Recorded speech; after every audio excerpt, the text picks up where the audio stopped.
Welcome to intellectuals Avenue. आज हम grammar के सिलसिले के 11th लेक्चर में प्रेजेंट परफेक्ट कंटिन्यूस टेंस को इस्तेमाल करेंगे।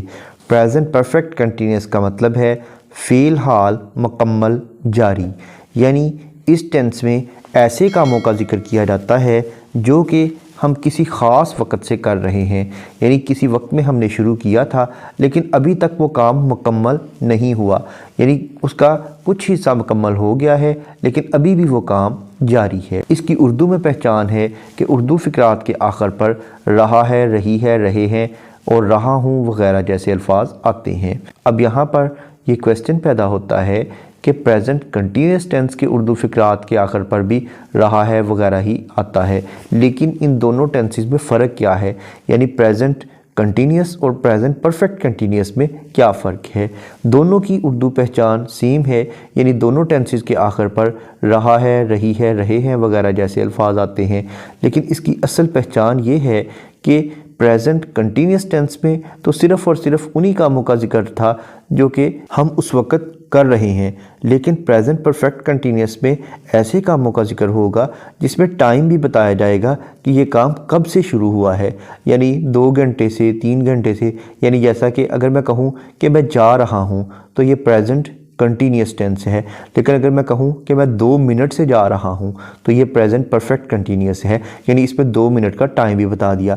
इसी तरीके से अगर मैं कहूँ कि वो मज़मून लिख रहा है तो ये प्रेजेंट कंटिन्यूस टेंस है, और अगर मैं कहूँ कि वो 10 मिनट से मज़मून लिख रहा है तो ये प्रेजेंट परफेक्ट कंटिन्यूस टेंस है, क्योंकि इसमें टाइम का बाकायदा ज़िक्र आ गया।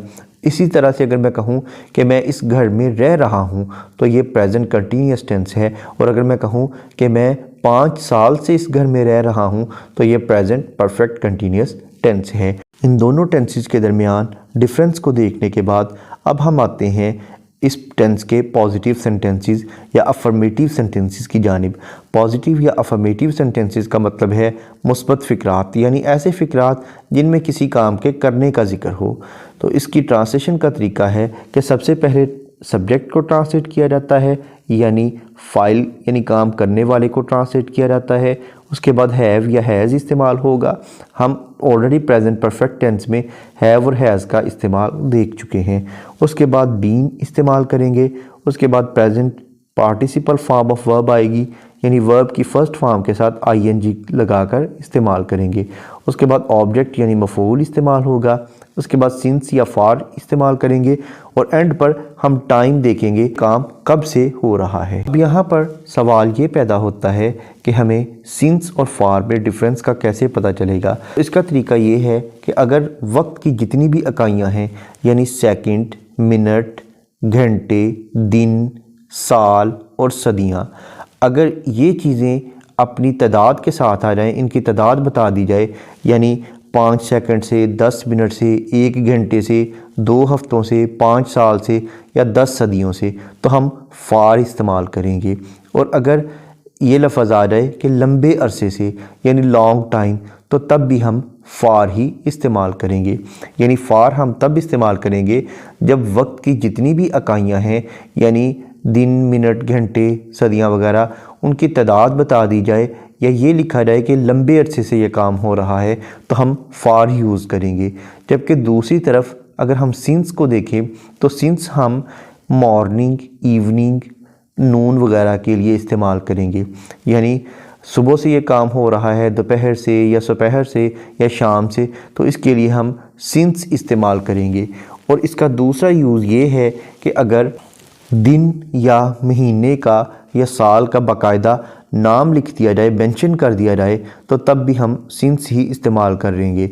यानी दिन का नाम, यानी संडे, मंडे वगैरह बता दिया जाए कि किस दिन से ये काम हो रहा है, तब भी सिंस यूज़ करेंगे। और अगर महीने यानी मंथ का नाम बता दिया जाए, यानी जनवरी, फरवरी वगैरह, मंथ का बाकायदा नाम लेकर बताया जाए कि जनवरी से ये काम हो रहा है, फरवरी से ये काम हो रहा है, तो तब भी हम सिंस ही इस्तेमाल करेंगे।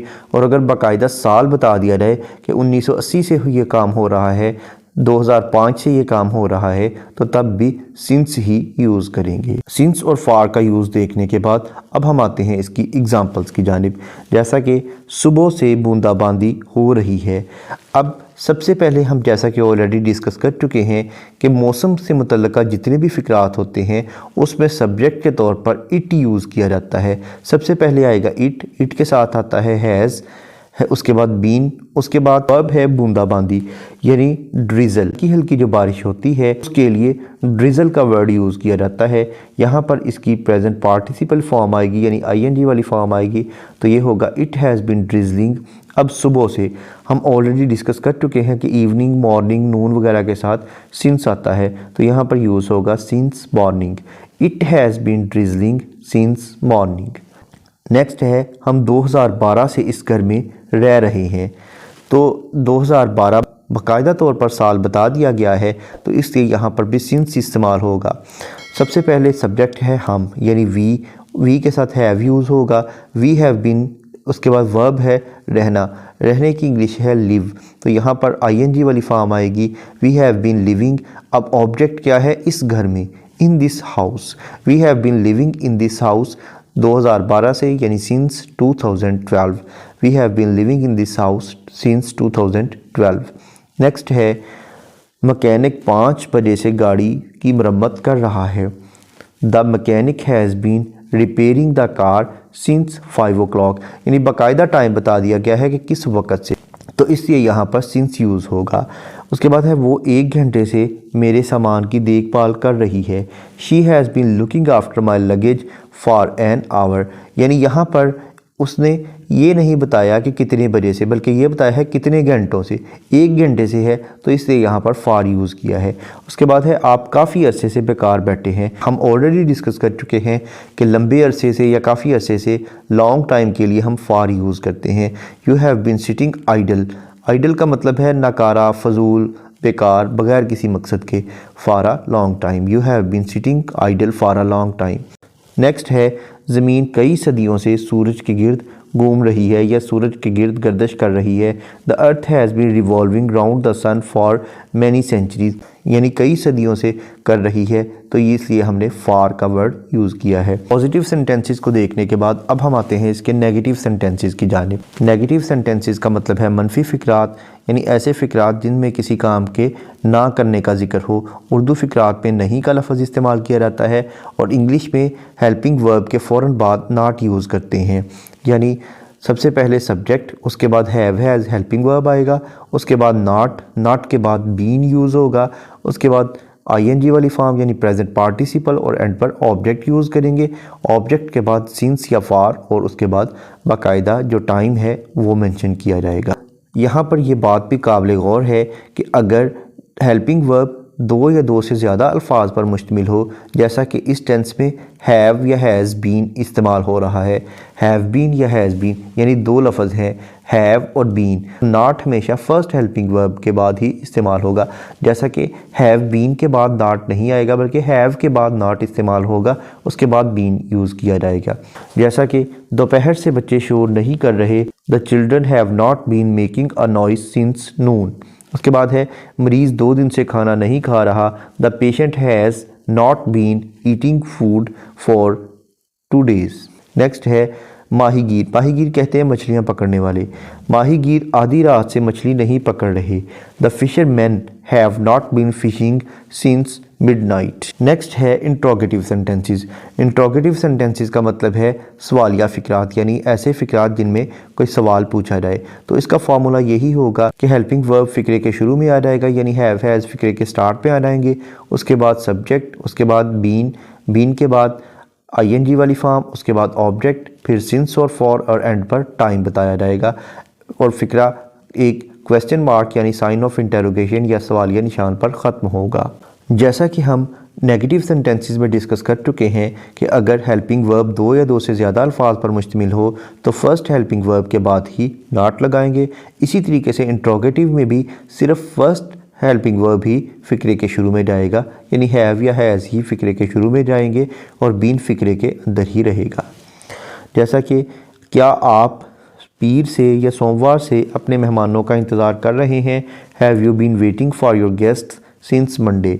उसके बाद है क्या गाय और भेड़ें कई घंटे से खेत में चल रही हैं। Have the cows and sheep been grazing in the field for many hours. Sheep की प्लूरल भी शीप ही होती है। नेक्स्ट है क्या ये कंपनी पिछली 2 दिहाइयों से मशीनें बना रही है। दिहाई का मतलब है 10 साल, इसे इंग्लिश में डेकेड कहते हैं। डेकेड यानी दिहाई, इसका मतलब है 10 साल।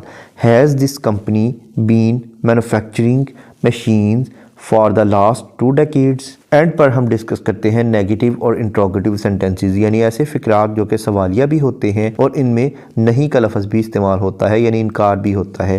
जैसा कि क्या सुबह से मज़दूर ज़मीन नहीं खोद रहे। Have the labours not been digging the ground since morning. यहाँ पर ये टेंस कंप्लीट हुआ। ग्रामर से रिलेटेड दीगर लेक्चर्स को डिटेल में समझने के लिए इसी चैनल यानी इंटेलेक्चुअल्स एवेन्यू पर ग्रामर की प्लेलिस्ट को विज़िट करें, जिसका लिंक नीचे डिस्क्रिप्शन बॉक्स में मौजूद है। Thank you for attending this lecture.